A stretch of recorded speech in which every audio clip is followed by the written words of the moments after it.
Hello, hi logofer, good morning. Das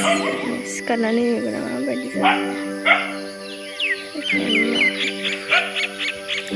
सोरांलायबाय नै दिनै लोगोफोर फुङाव माबायदि जायो बरिया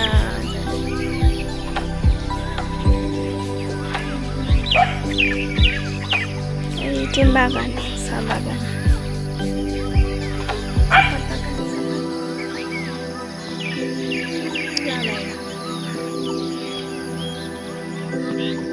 बे सैमाया मा मोनबाय थादों खारदावबाय थायो सैमायानो जोमैफोरा मोजां जादों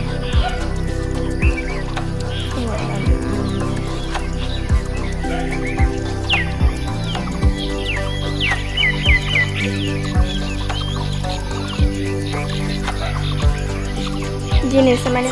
ब्लग बानायजेननो नागिरनाया माबाफोर गोरोन्थि जायोबा निमाहा होबानो जाबाय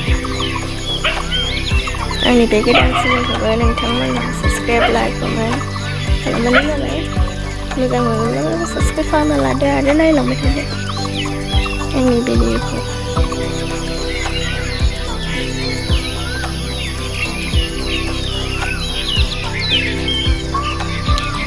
दायो फुंसो आरोना लोगोफोर आंना फुंनि टाइम बेसे जाखो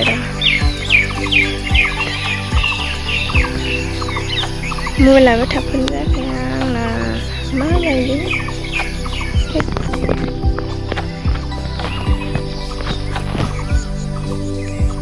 सारिता जादों सारिता 30 सारिता 30 जादों बिदिबा आं दिनै मा खालामलांगोन नोंथांमोना नायलांबाय थाबानो जाबाय खामानि मावनोसै एसे थोरसि खुरै सुनोसै दे लोगोफोर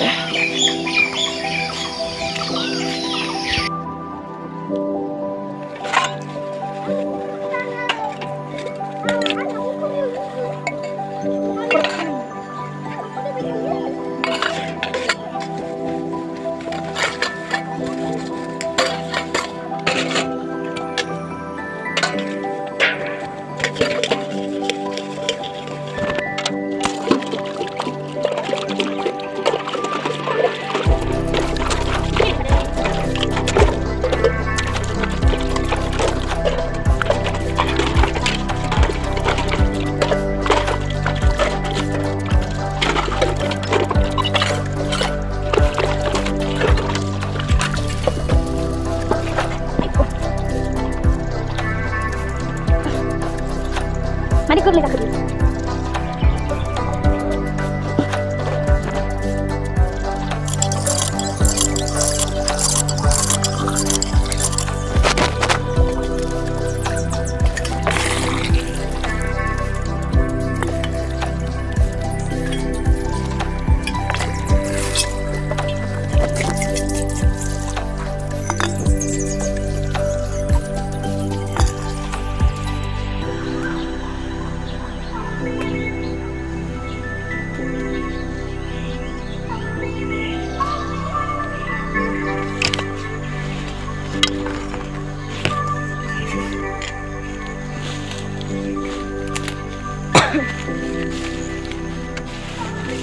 Chả kỳ lắm chứ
लांबाय नै सानैजों सिबख'लायनो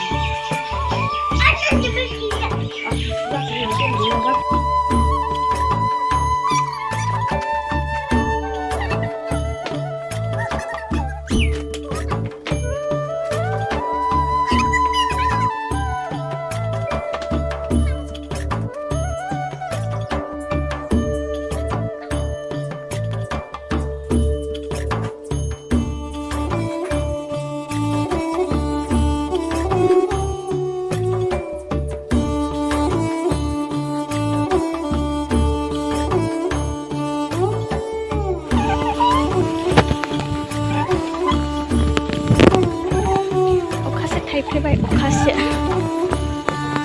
अबाव थांगोन नोङो स्कुलाव थांनोसै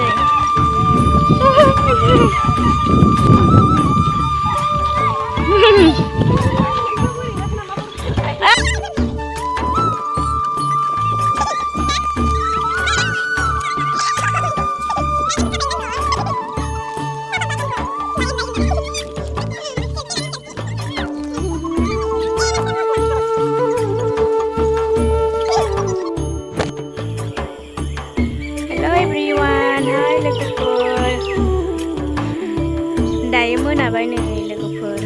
मोनाबिलिनि लकेसनखौ नोंथांमोना एसे नायना लादो बेबायदि जादों आरोना मोनाबिलि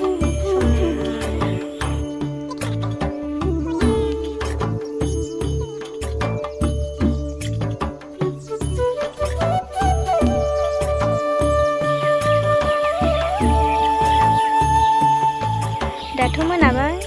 लोगोफोर फिसालाखौ लेखा फोरोंसै र' दसे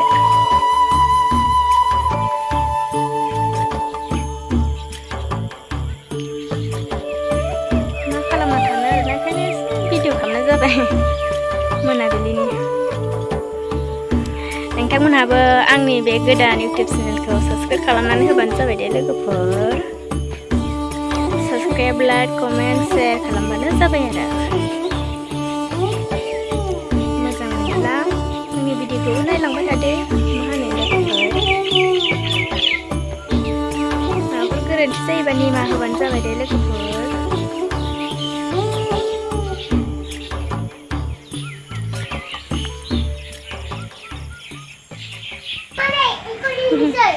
ओं दे फरायदो दे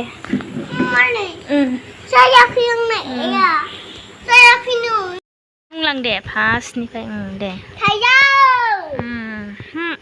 बेनिफ्रायबो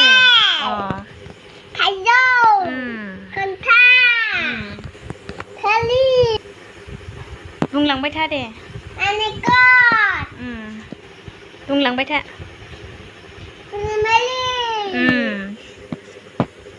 थाब थाब बुं दे थाब थाब बुंलां देयो ओमफ्राय मबाइलानो गोलैदोंना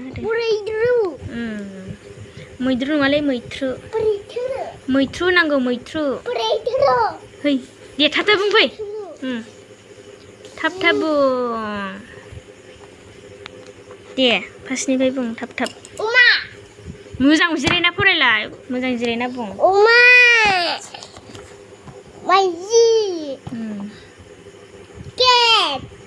दे बुंलां गान्दा बे गान्दा जायो नामा मोजां बुं माने मोजां बुङा गान्दा नुवाखै मोजां बुङा दै बे गथ'आ बिदिबा हांसो गान्दा बे गान्दा नङाना गान्दा गान्दा मोजां फराय दे गान्दा नुवाखै मा बायदि मानसियानो मोजां फरायला जि फाल्तु फरायखायो दे एबार मैगंनि मुं बुंदो मैगं थाइगं दे फुलकबि फार्स्टनिफ्राय बुं बे फार्स्टनिफ्राय आलु कबि